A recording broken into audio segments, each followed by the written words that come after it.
just how dominant he was on the pick. And despite all of the crazy nerfs and crazy buffs and meta shifts going around, Orianna is still pick or ban, and BLG are going to give the man himself his best champion. They really want him to get the second MVP. Yeah, I've seen enough. Yep, give him the series MVP. It's over. All right, I don't even need to cast. I can sit down.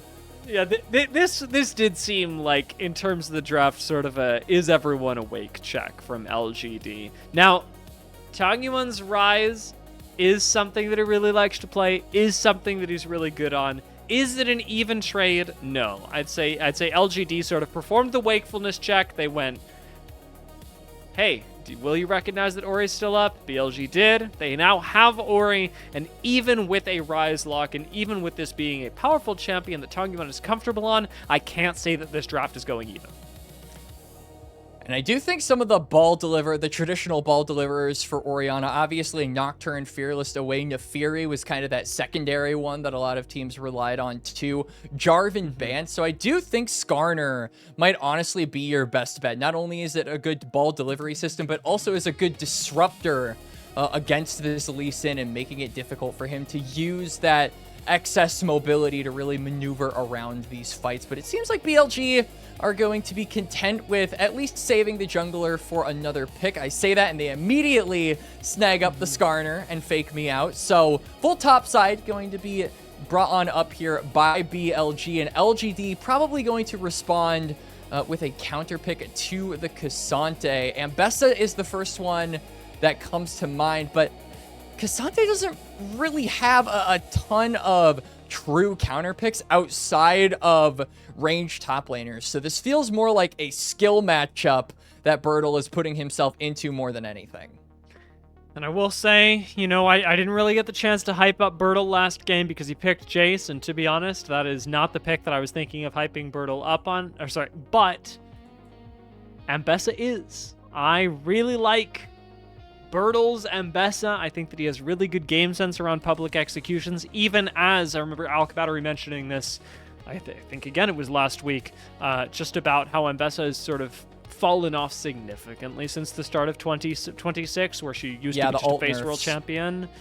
But now, I mean, I still think that she's in a good place specifically for players like Burdol, because she brings this specific utility, but also the ability to win lane pretty hard if you play her correctly. Against Cassante, that win lane is sort of miffed, but Burdol's team fight still really good on Ambessa. So although it has been pretty cut down over the course of the transition from Split 2 to Split 3, a lot of bot lane pairings are still up and available if you want traditional marksman. The Ashe Seraphine, that's banned. Caitlyn Karma, that's banned. Lucian Melio, Lucian is taken off the board. Anything with Nautilus isn't open. So Bard really is going to just be the most obvious pickup here. And that means we'll probably see a mage come out here from Shaoye just so that you can 1v2 the lane with relative ease and you don't have to put yourself in any of those precarious situations. So might see something like a Xerath come through from him. But BLG, now that they know the Bard is open, have the chance to, if they want, slam the lane, get some free scaling on their side, and make it difficult for Shaoye to actually maybe lane 1v2 if they decide to go that route. And Yunara Lulu, the only pairing basically open and available that hasn't been banned, they are going to snag that one up. Yeah, I mean, I like something like a Xerath here for Shaoye, something that can farm safely. I mean, Varus works, but I feel like this has the opportunity to get heavily punished if Shaoye walks up even a little too far. Yeah, long-time League players will know that Varus, his champion splash art may have more aura, but Xerath is the true Chad's pick here. Xerath would have gone insanely hard. I was kind of hoping as well, I know that Yunara Lulu is really powerful. I was kind of hoping that we would get something like a Rel to accentuate the Orianna a little bit more. I think On performs really well on Rel, and additionally, she's extremely strong at the moment, but I understand, right? Yunara Lulu is just too good to pass up. Right. It is, and I think that BLG, the lack of ball delivery system can hurt them in the team fighting, but just generally speaking, I really favor them in the scaling game. The 5v5s look better for them overall. They've got a lot of lockdown. They've got a lot of ability to make it difficult for Heng to have efficiency in those team fights. That early to mid game, though, is really where I'm looking at the Lee Sin to make his mark. You've got a lot of CC from your lanes. You've got a lot of opportunities to really be aggressive early on. If you can get that aggression, if you can get that snowball for Heng, I think you can circumvent all of the lockdown that BLG have built up in this draft to deal with you later on. So my eyes will be on this Lee Sin. They will be glued to his every move here in game 2. Yeah, a lot of pressure on what Lee Sin is able to do. As we were talking about earlier, I do think that with the Orianna, regardless of how well they were able to draft around her from then on, the fact that Orianna went over to BLG is a problem that I didn't see LGD solve in this draft. They do have to solve it, as you mentioned with Lee Sin, in game. It has to be up to execution, because draft-wise, there's not a compositional answer that made me go, okay, this was worth giving up Orianna for. And it's just Knight's Orianna. You always have to be fearful of what this guy is capable of on this champion. Has been shown so much respect, not just in the LPL stage, but at the global level as well. So many people have been talking about this guy on this pick, so we'll have to keep our eyes on mid as well. As true to what I said in the draft, Lee Sin going to start on the Raptors. So looks like he's going to go for maybe a bit of a reverse clear. Maybe ends up on the top side and just overall wants to make sure that he secures all the resources for himself. This will mean he won't have to fight for that top side crab as Shun is pathing toward bot lane. And also probably not a dive threat too worrisome here for LGD early on, as I do think the damage from this Skarner, Yunara, and Lulu is probably not enough to one-shot a Bard or a Varus under the turret. Is it me, or is this an insane camera angle? What is happening? I've never seen League, I mean, not never, but I've rarely seen League from that angle. It's like, it's very uncomfortable. Yeah. I remember watching a video as a kid. It's probably still up on YouTube, as Heng is just going to be 3-camp ganking, by the way. Yeah, we start with the camera angle. Things get more and more uncomfortable by the second as Viper goes down for first blood. LGD manufacture a play, and that is exactly what we're hoping for when we talk about all eyes on this Lee Sin. Tangyuan invading is just the cherry on top. He might kill Shun. Shun? He's gonna kill Shun. He's gonna kill Shun. Never mind. On oh, he has no mana! Tangyuan is selling his team right now. He was either gonna win and be God or die. Yeah, I mean the Tyler 1 soundbite, you have no mana, was blaring in my ear, or blaring in my mind, I should say, as Tangyuan not gonna be able to find that kill for himself, and does at least give Shun some equilibrium in the gold relative to Heng, who got the first blood. Are you going to be forced off of this wave, which I believe is still in an okay state for him, so not the worst thing in the world, especially when you consider that he has taken teleport into this matchup. So anything that Shaoye might otherwise be denied is going to be, well, not true in this particular case, because he chooses to have that additional lane presence instead of the Ghost that Viper went for additional combat utility. So will mean that Viper maybe has to take advantage of those timers when he does have both summoners to get a bit more involved in the fights, because Shaoye will just have the teleport to catch more CS and get more resources, as Heng flashes to interrupt the Ishtal's impact. Manages to do so and actually could get a kill here. Heng is low, but Shun is much lower. And with Tangyuan not picking that one up, choosing to give it over to their mid laner. Shun overextends in the mid lane, which is the thing that we were talking about in game number 1. We didn't really see it manifested there, but for those of you who remember, who were here before game 1, that's what I was talking about. Just feels like Shun at times tries too hard to make aggressive plays happen, or goes to parts of the map that he really has no business stepping into. And I do think that is an example and something that he does have to work on. We saw it get a little better in game number 1, but still showing that there are some kinks to iron out here and there, though, as Heng is now 2-0, and that's pretty good for a Lee Sin, where we said the game kind of hung in the balance for him. No pun intended. Yeah. I was noticing, but I know you're a good pun enjoyer, so I think we've got plenty more of these available to us a little bit later on in the series, or in the game, depending on how this one goes. Burdol being chased down a little bit by Wenbo, who does still have plenty of mana to continue the trade, thankfully for him, while Heng has returned to his own jungle. This is a more calm state of the game, as a lot of our waves are just being crashed around this next dragon spawn. And a lot of focus is going to be put on who's better prepared for that. Right now, neither team seems to be in particularly good position, which may lead us to a dragon for grubs trade. I think that Heng just kind of wants to wait until he has level 6 before making any declarations around the dragon, just because that dragon's rage is so effective in the team fights. But has prio in mid, has prio in bot, so he's actually just gonna go for it straight up. On the bot side, or rather was on the bot side, is now crossing over to the top side crab, so that should get him level 6, or at the very least get him very close to level 6, where he'll have access to that impale. And again, I just feel like this is a game where we don't expect Xun to have a ton of early presence akin or equal to the Lee Sin, but the late game disruption is going to make it very difficult for him to actually capitalize on any late game presence that Heng does manage to get for himself.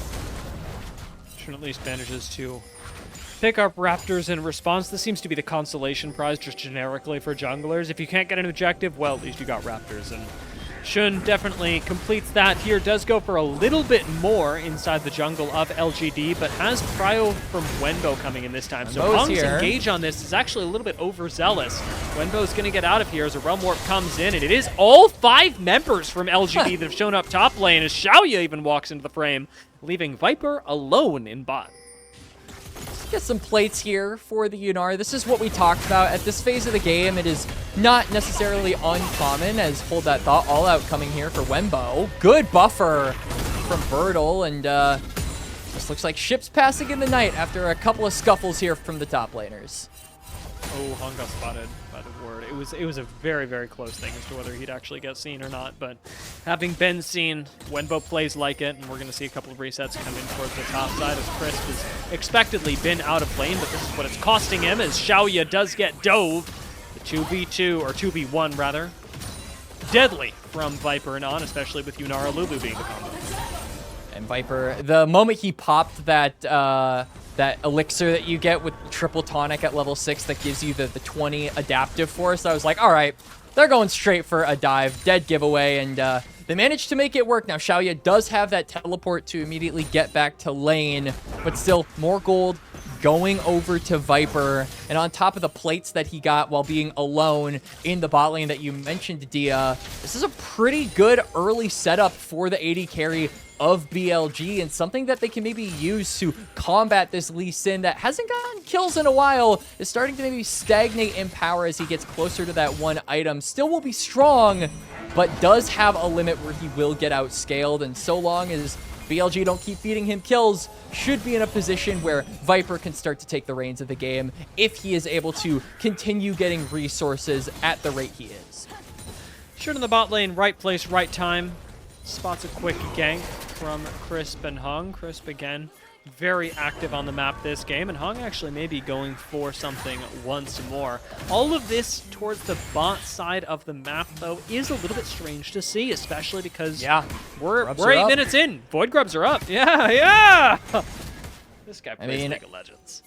Yeah, you know, sometimes here and there. But, not super surprised that the teams aren't chomping at the bit for this objective, only because I feel like the sieging power from both of these teams is very minimal. You do have side lane threats on things like the Rise, and I think Yunara would benefit from having some grubs, but it's not like an immediate thing that you have to get, as it looks like LGD have to get this Yunara behind, and they are moving everyone down to make that a reality. Walk up for a kick, but given that Viper repositions adequately, It'll just be the Lulu that pays for all this time that LGD spent bot side. Shun will begrudgingly take these grubs. He's like, all right, fine, if you're going to gank my bot lane for the umpteenth time in a row, I suppose that I will remove your top side jungle for you. Well, now they have a notification that grubs are gone. They know that he's alone. They're just going to go straight on to Viper. So it's time for us to flash. Not dying, importantly, but a flash is worthwhile. Whoa. Second time there that Burdol buffers the all, but Wenbo says, get over here in Scorpion's voice. Knowing, fortunately, that they were on top side, Burdol was appropriately positioned. It did cost him his flash, but if he had died there, it would have been a big problem, because the rest of LGD, as you said, clearly knew that Shun was top side. Given that he doesn't, I can only say well played to that, because realistically, BLG knew he wasn't getting help. They did, and so Viper does bail out there appropriately. We'll have to say, though, grubs going over to the side of BLG does mean LGD from here on out have to be very careful about leaving Viper alone in a side lane where plates are readily available. We saw it already happen toward that top side a few minutes ago, and Viper got a lot of resources off of that, grew himself a gold lead that still has not been surmounted by Shaoye here, despite a lot of attention being paid by LGD toward the bot side in these past couple of minutes. So really just kind of forcing LGD to play a bit more strict around these rotations and make sure that Viper isn't able to get these plates for free. That is brutal. Oh, that is insane. That is like the... Where's the JoJo's music? I can't even sing it, but it's the like, oh god, what is about to happen next that you get with a polymorph slam into wall. You know that Heng is like hands off the keyboard already. I mean, you could see Shun laughing in the player cam there, because I think he also acknowledges the ridiculousness of the timing on that pause, but Heng probably dead. I don't think there is a world where he gets out there, but so far, I mean, now that we've got some time to talk about it, Dia takes stock of the game that has transpired so far. I do think that it is interesting how we get these identities established in the draft, and both teams, I think, have been playing toward that. I think LGD have done an amazing job at getting Heng on the map, at making this Lee Sin's presence known, and making sure their map movements are all dictated by what he wants to do and what plays he wants to make. Meanwhile, BLG have done a really good job at scaling, at preparing for the team fights. It's always really fun to watch these games where both teams play to their compositional strengths, and it's just a battle of who is actually able to execute on it more and get to that point where everything tips over in one team fight or in one moment. You know, one of the things that I haven't really considered, because it wasn't as prevalent to me during the draft, is not just who wants to do what, but when that is most strong, because that was such a big part of our first game of the day. And in this game, I mean, one team has Yunara Lulu, which makes me favor BLG as this goes later on. Does that feel right? Because we're also dealing with a Lee Sin who has relevance at all points in the game, but Yunara Lulu?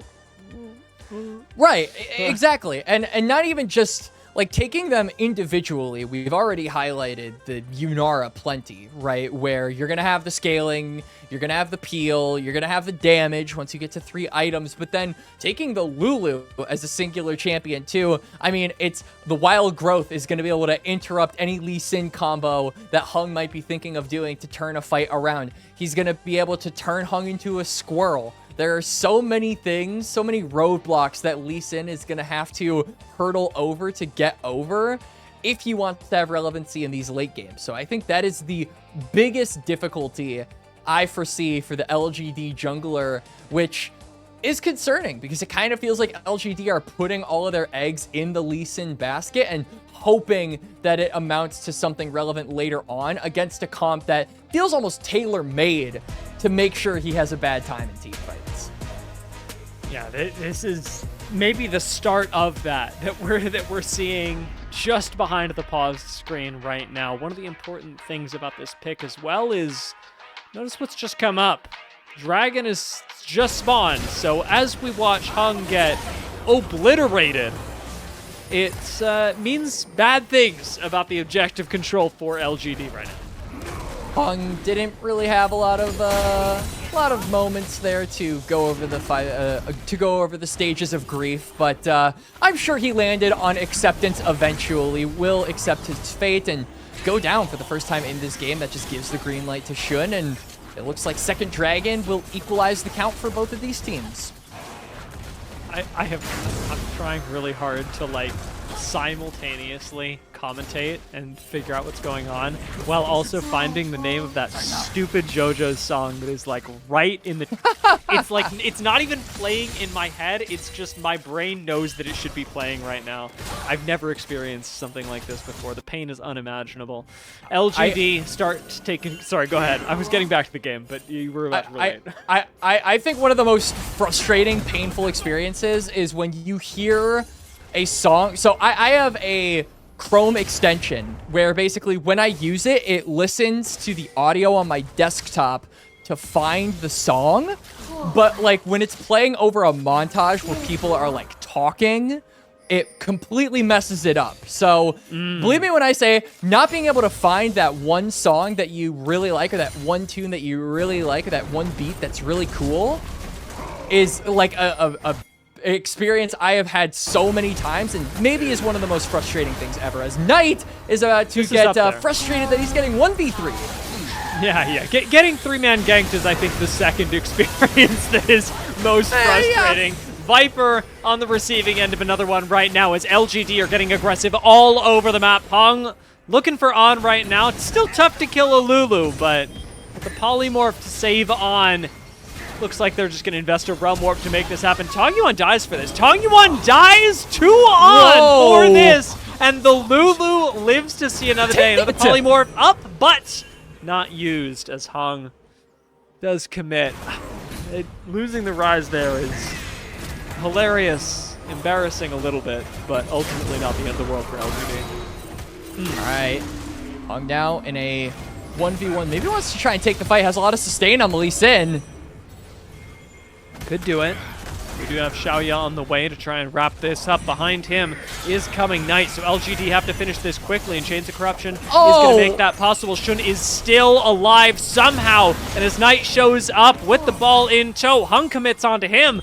This is still in kill territory for Knight. We're watching yet another rotation come up as On returns to the map on Lulu, but it will be Knight clearing the wave and LGD backing away. And LGD, true to the style that they have shown all throughout the year, continue to fight. They get a bunch of kills in that exchange up on the top side, as we're going to get a replay on the 1v3 in mid. Tangyuan getting the flash-empowered rune prison, and really, it's just Knight, nowhere to go. Use that flash to try and cover the distance, but the tempered fate onto Crisp locks him down. And then going into the replay here, yeah, Viper just looking to catch the wave. Heng with a beautiful kick to get the turret shot off. Even though Burdol misses the ultimate, Viper is still so deep in enemy territory that it's very easy for Ambessa to cover the distance without Yunara having really any place to go. And then what happens here? So Tangyuan just, yeah, you know, it happens. It happens, Dia. I've been there. It hurts. I've done that to people, and I hope it hurts. And On gets to be very proud of himself for this brief moment of sunshine they experienced before being assassinated underneath the tower. The game, however, does go on, and all of this skirmishing has really left LGD still in a good place in this game, still in an advantage state, and still very reliant on what it is that their jungler wants to do. Unfortunately, he's got no say in his own jungle. Crisp goes down to a very clean finish, and LGD are not fighting over the Rift Herald top lane. They have no Dragon bot lane, and they're starting to let this game, at least for these last minute or so, pass them by. BLG looking to focus down that Herald will mean they concede a good amount of space and territory on this bot side. Wenbo going to respect that and aptly back off here. I don't think there is a world where he dies to the bow and the fists of Heng and Shaoye, but Herald acquired, Knight getting a turret that'll probably be traded on the bot side as well. Interested to see if BLG actually do try to contest for this dragon. You can see the resets are starting to come through from a lot of the key crucial members, so they should be able to get back onto the map by the time this dragon spawns, and they are starting to get pretty strong on some of these scaling elements of the comp, so there is a world where I do think they can fight it. Anticipating that, honestly, both teams should feel confident enough to take a skirmish over Dragon at this point. The game is dead even, or as dead even as it can be. Perhaps a little bit less dead than Tangyuan, but dead enough, it appears. Tangyuan not going to get out with the Realm Warp, although it was an honorable attempt, and a pick off on the mid laner does actually mean that the Dragon should go to LGD. The question is, what are they trading for it outside of the life of their mid laner? Are we going to get a few more plates on the top side, or is it just the life of the Dragon? Looks like they're just trying to get some control over this top side. Shaoye isolated, has to be very careful as Viper takes him down to about half HP. The big thing, though, is Shun having that Herald. I was actually thinking he might pop it on the top lane to try and threaten that inner turret, but will hold onto it for the time being.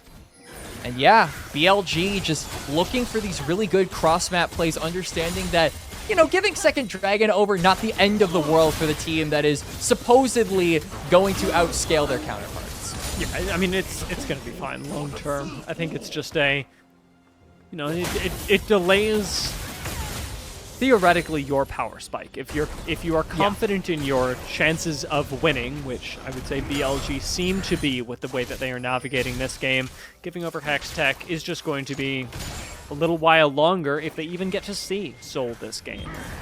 Depending on how they feel, that's all good. I am really curious what they'll use this Rift Herald for, though, as we do have the next Drake coming up in around 4 minutes, but I'd be surprised to see the Rift Herald waited on that long. Yeah, I think it's going to expire at that point, and then also it feels really bad to use Herald to get that charge off on turrets that are essentially 1 HP. You can see that both the outer turrets in mid and bot stand, but they are extremely low, holding on by sticks and stones to keep them alive. So I think that really what Shun wants to do is wait until one of them is sieged and then maybe threaten one of the inner turrets. And speaking of threatening around turrets, Knight is just in trouble and in danger and dead. Does manage to pick up a 3-man shockwave, which looks nice, but unfortunately the items just are not there for Knight to make that hurt as much as it could. Gets picked off underneath his tier 1, but Shun is going to be up here to defend it, so it is just a kill going over to LGD. A nice kill, but still nothing that changes the game state super significantly. In 40 seconds, though, these kills are going to start mattering a whole lot more. Right now, they're injections of gold, injections of pressure in one place or another. The next, now that I've been talking for a little while, 30 seconds, they could turn into Baron. And I think that BLG have the ability to play a little bit further up because they took the top side tier 1 and the mid tier 1. You can see that the vision line that they're able to play around with is extended a little bit. So you get a pick, then like you said, you could turn it into a Baron. And I think LGD, having not taken any of those outer towers on the top side, don't really have that luxury. So they're the ones that have to be careful, have to play respectfully. And this is going to mean not only are you not able to continue snowballing Heng, as I say that, he goes over the wall onto Knight.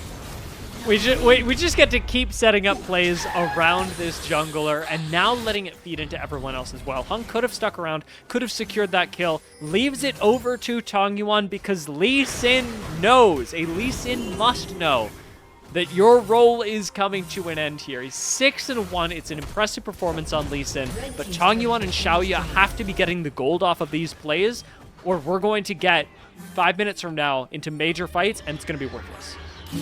We're starting to coast the 20-minute mark, too. This is traditionally where Lee Sins, who haven't really snowballed, haven't really made a proper impact on the map, tend to fall off and tend to lose relevancy. And so I think that it speaks a lot to Heng being willing to make these side lane plays. And now onto the Baron. It's already half HP. It's gone, Dia.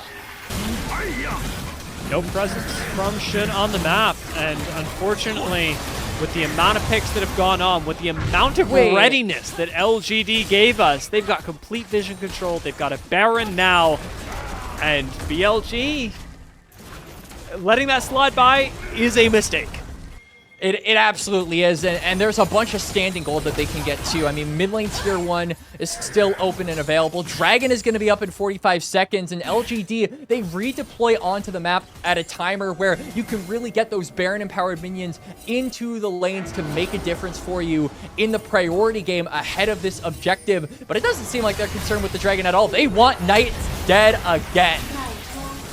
That's Flash, that's everything, but it saves Knight, and he tries to turn things around as Viper shows up to the fight. The Shockwave connects, but in goes Burdol with the public execution, finding Viper with Hung on Knight in the backline. BLG are losing this fight. They're bleeding out to LGD, and On, running away through the mid lane, has to flash away himself. A double kill goes to Burdol, finding the play just in the nick of time. That is the Burdol I love. And LGD are tearing BLG asunder. 3-0 series scoreline, be damned. They are not afraid of these guys. They are fighting tooth and nail. The LGD way survives through different metas and different splits. And they get the crucial fight win on the top side. River Replay coming in here, and Knight does a good job at healing for himself, but then I really want to pay attention to how Viper plays this engage. Uses the dash forward to go through, but then public execution lands. The knockup isn't able to actually get the Ambessa or peel the Yunara away from Burdol, so the CC goes through regardless, and then Heng is able to join the fight. Knight is completely isolated after using that flash. It just all falls apart for BLG, and LGD attack at the right angles to make that fight a win. And they get the Dragon Soul Point on top of that as we go back to live. The LGD are in the driver's seat here in Game 2. The timing could not be better. Like you talk about, just following this play up with the Dragon means that the risk that BLG took earlier of letting this go one more Dragon, not picking it up right then, has now turned into a major liability. The possibility of Soul is very realistic for LGD, and this is not the kind of Soul that, like Chemtech, you can just kind of let go. We've seen the Hextech Soul end games.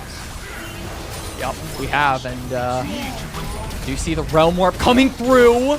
Barely avoids the Shockwave, but I think just looking at that attempted pick onto Wenbo really does speak to how difficult it is to survive the damage from LGD, because even though you get yourself out of the Tempered Fate, there's a Chains of Corruption, there's a Rune Prison, there's so much lockdown that we mentioned in the draft that makes it so difficult for BLG to escape the pick attempts that LGD are just constantly, permanently looking for here in this game.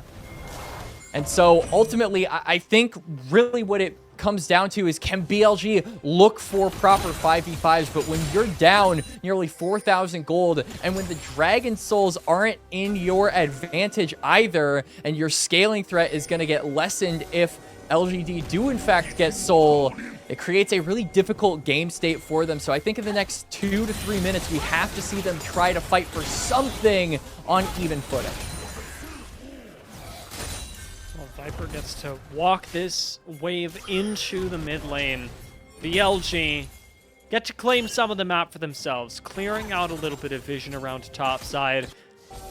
The recipe is there for this team. Yes, BLG have lost control of the game at this moment, and in VOD review, they're going to have to figure this out. But with LGD having the control that they do, there is still a chance for BLG to win a fight with these big team fight ultimates that they've got. But they've got a team fight for them. Right now, they're being picked off one by one. We're seeing this again with Wenbo. Oh, Chains of Corruption going to land a big double kick, connects as well. Wenbo is a tanky lad. The push below pushed below half HP. Heng is at least going to get impaled, and a little bit of HP gets traded back. LGD don't get the kills that they were looking for. They do find themselves a skirmish and ultimately win it for the bot side jungle. Good little stun there by Chris. Doesn't amount to any kills, but does chunk out Wenbo and Shun for the time being. BLG, though, despite not having a front line, they are not afraid to play up on this wave. Viper wanting to clear out these waves. He's going to manage to at least give some breathing room over to BLG to rotate up toward this top side. And I really do have to highlight here how this might be the only time BLG are able to turn the fight around. You can see Viper has 3 items. Tangyuan doesn't have Actualizer. Heng also is still starting to, you know, even though he is snowballing really well, it is still a Lee Sin. If you can take him down just once, I think his threat level drops significantly at this point in the game. So BLG, they're going to be locked into 5v5ing, doing what their comp was made for. They've got crucial item spikes on their AD carry. I feel like this is the moment where they really have to turn the game around because it's not going to get any better. Eventually, Tangyuan is going to get that Actualizer. Oh, God. Oh, no. Nice. Oh, God. No. It was a pick-off in the making. Does flash away and does chunk out Heng, but that is the kind of thing that I'm afraid of. You're watching on the mini-map, Heng just sit in the jungle while his mid laner pushes up a wave. Get a little bit of space, wait for somebody to come up and go for the kill. It is this kind of avoiding of team fights that has gotten LGD here and that could get them over the finish line. It's no flash for the Orianna going into this fight. If Heng finds a creative angle onto the BLG mid laner, he is absolutely doomed. Is going to be able to take the Hex Gates to get back toward the rest of his team, but you can see how difficult it might be for him to enter into some of these fights as we do see the replay come through. Yeah, just gets found there by the Lee Sin. Heng has done such a good job at being at the right place at the right time. Baron potentially being threatened, but Dragon Soul is also spawned, so we got a little classic dance of the neutral objectives, Dia. I mean, LGD can afford to play this game of chicken. What they can't afford is to lose the fight on Baron. That's what they've got to be really careful of. Shun does look like he's committing for a moment, and it forces LGD to back off, but they don't want to let Baron reset. Tangyuan is tanking a lot of damage to keep it leashed as Heng goes for the Omega flank. Knight is positioned at the opposite end from him, but a small lockup maybe buys enough space, maybe buys enough time. Heng is spreading in the bush, goes for the kick, gets tempered, faded, but still connects onto Viper. Wenbo isolated in the front line, manages to survive with a flash away. Everybody from BLG is alive as Shun flashes in for Chris, but Burdol and Heng go in for the kill themselves. Heng commits onto On now, has got Knight all over him, but LGD know that they must press the advantage even with the shockwave connecting, even losing their jungler. LGD win the team fight and push down the mid lane. And I was questioning your Burdol supporting in game number 1, Dia, but I will not question it here. Burdol with the massive angle on the Ambessa gets himself into the fight. LGD scrap and scrape and fight BLG to the death. And this time, in game number 2, they will win out and tie the series. LGD make it happen, and this is exactly the good news story that we need for this roster. It is proactive play, it is in their comfort zone, and Quax, it beats the best team in the LPL.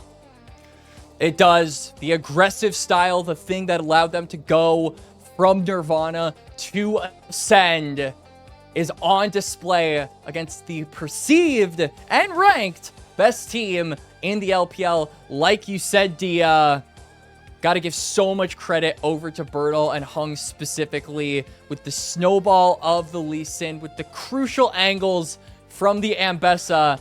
I'm on board with you, man. I'll be a Burdol supporter for the rest of this series. It might only last one game, but that's going to be a very fun game. Honestly, even if it just lasts to Ambessa game, just, you know, next time we see the Ambessa, we just got to remember this game. His Ambessa is really, really good, and I'm really glad that we got to see it here. Of course, Heng's Lee Sin was on another level this game from even what we saw from him in Nirvana. You talk about it being this trademark aggressive style, and it absolutely is. It's also so much more than that. It is a level up that we are seeing with this team as they enter Group Ascend, because the LGD that played this style in Nirvana last split would never have beaten BLG. But the LGD that's showing up in Group Ascend now, they've actually got a shot to do it, and they managed to take a game off of them. As we say, they've got a shot. They did win one game. We are one game away from giving BLG their first loss, and while it is a far away possibility, the fact that it even technically exists at all should make LGD fans extraordinarily proud. I think it is a big upset from what people were expecting in this series. I think if you put 100 LPL fans, viewers, what have you, in a room and ask them to give their predictions for this series, 90 of them probably would have said BLG win. Most of those would have said it's a 2-0.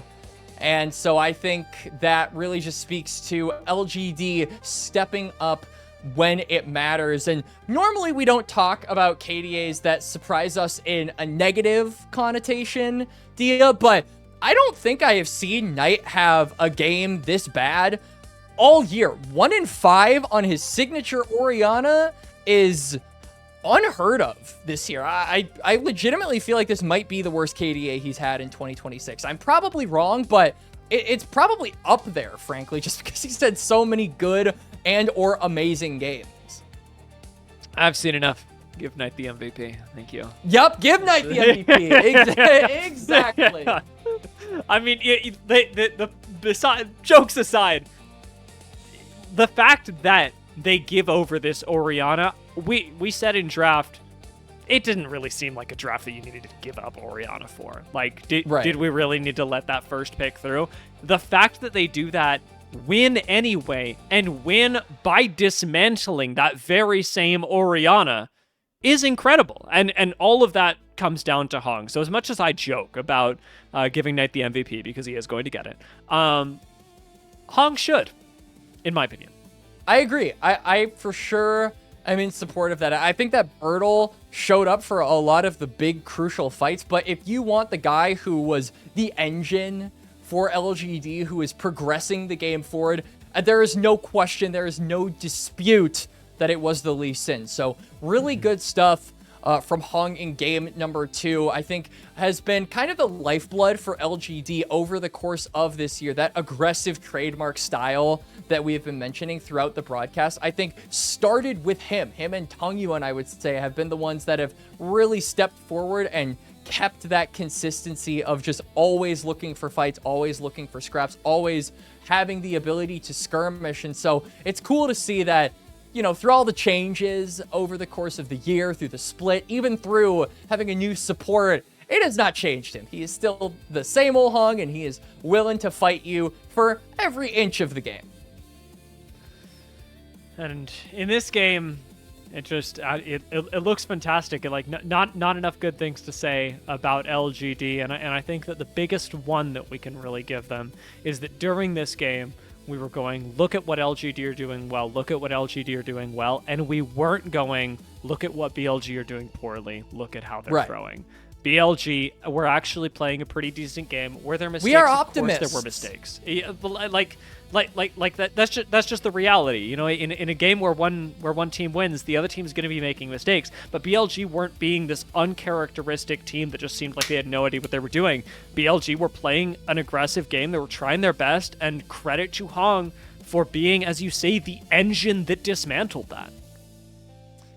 Very, very well-deserved MVP. 88% kill participation and first MVP of the season. So congratulations to him. I think that this Lee Sin was absolutely instrumental to LGD's win. But now, looking ahead a little bit, to game number 3, this is where we said we would get a bit worried for teams like LGD, who maybe don't have the same amount of depth champion pool-wise that teams like BLG do. So I think, how are they going to be able to replicate this same formula that they had in game 2 with different champions is probably my biggest concern going into the next game for LGD to try and close out this series, because you've got the Nefiri Fearless away, you've got the Lee Sin Fearless away, Jarvan has been permabanned in this best of 3 thus far, so a lot of the early game proactive junglers that have been flavor of the meta, I think, are no longer available to you. I'm just interested on if Heng gets a little creative, or if there's maybe a pick that we're missing. Maybe something like a Qiyana, I guess, is probably the first thing that comes to mind. I'm glad you said Qiyana, because Heng's Qiyana has looked really, really good for them during the split. So, I mean, if you know it, BLG must. You know, they've got to be doing their research as well, and we'll see what that looks like in the draft for Game 3. We have definitely cleared some serious levels here for LGD. Picking up that single win already is a big victory, and as we said, the chance that the fact that this chance exists at all, that they could beat BLG here, is huge for them. We are going to take a quick break and grab some water. I encourage you guys to at home as well, because we are in for an exciting third game, no matter which way it goes. We are.